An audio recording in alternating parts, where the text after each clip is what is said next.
Hello and welcome! Today, we're going to pull back the curtain on the tiny little decision makers that, believe it or not, run our entire digital world. We're talking about logic gates, the actual fundamental brains behind pretty much every device you own. But that leads to a pretty mind-bending question, right? I mean, how can all of this incredible complexity, your smartphone, your laptop, the internet itself, be built from the absolute simplest information possible? Just a 1 or a 0, an on or an off. How does that even work? Well, let's find out. The answer is right here. This is the hero of our story, the logic gate. It's really just a tiny basic building block that takes in one or more of those binary inputs, the ones and zeros, and based on a very specific rule, it spits out a single binary output.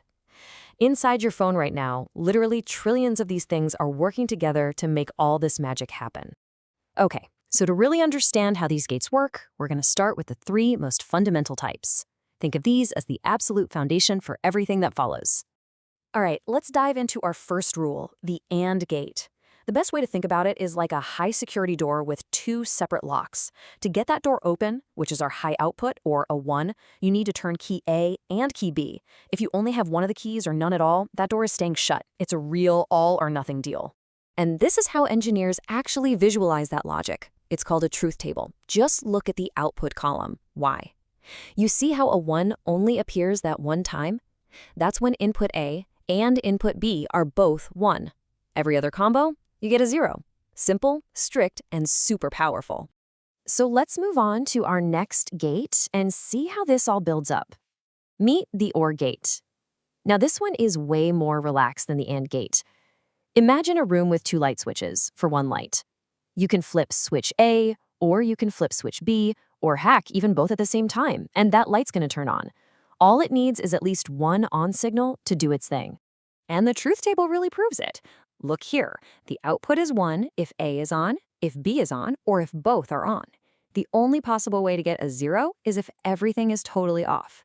The OR gate's just looking for any sign of life to get going.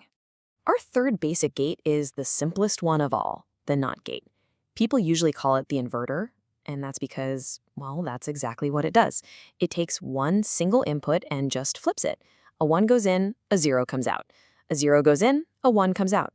It's kind of the rebel of the logic gate family. And yeah, its truth table is the most straightforward one yet. If input A is 0, the output is 1. If A is 1, the output is 0. Its entire job is just to give you the opposite. Okay, so now that we've got the basics down, this is where things get really, really interesting. We're moving on to what are called the universal gates. And why are they universal? Because with just one of these types, you can actually build any other logic gate. And by doing that, you can build any digital circuit you can possibly imagine. They basically have a superpower. First up is the NAND gate. The name pretty much gives it away. It's a not and gate. It's literally an AND gate with a NOT gate tacked onto the end. So it does the AND operation first, and then it immediately flips the result. Let's check out its truth table. Remember how the AND gate only gave you a 1 when both inputs were 1? Well, the NAND gate does the exact opposite. That's the only time it produces a 0. For every other combination, you're getting a 1. And putting them side by side like this makes it crystal clear. For any given set of inputs, the output of a NAND gate is the perfect inverse of an AND gate. It's just a beautiful little piece of digital symmetry. And I bet you can guess what's coming next.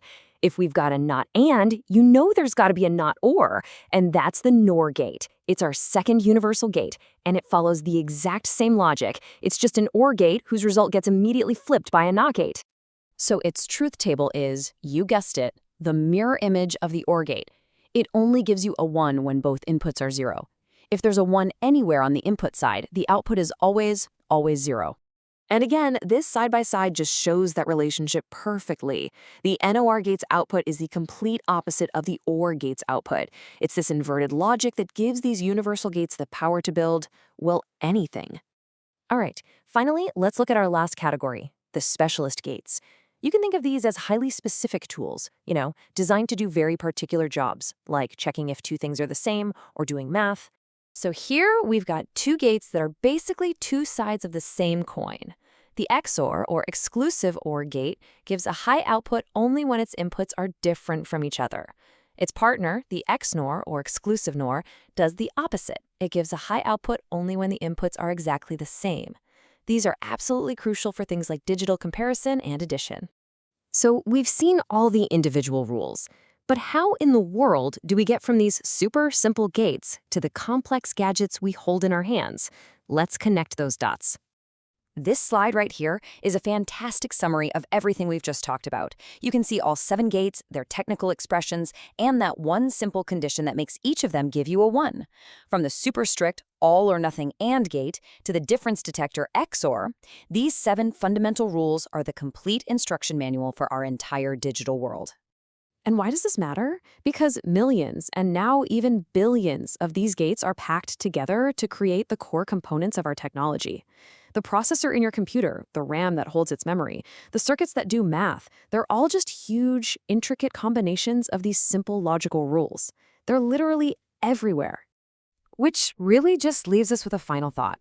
We built this entire digital revolution on just a handful of incredibly simple rules. Kind of makes you wonder, doesn't it?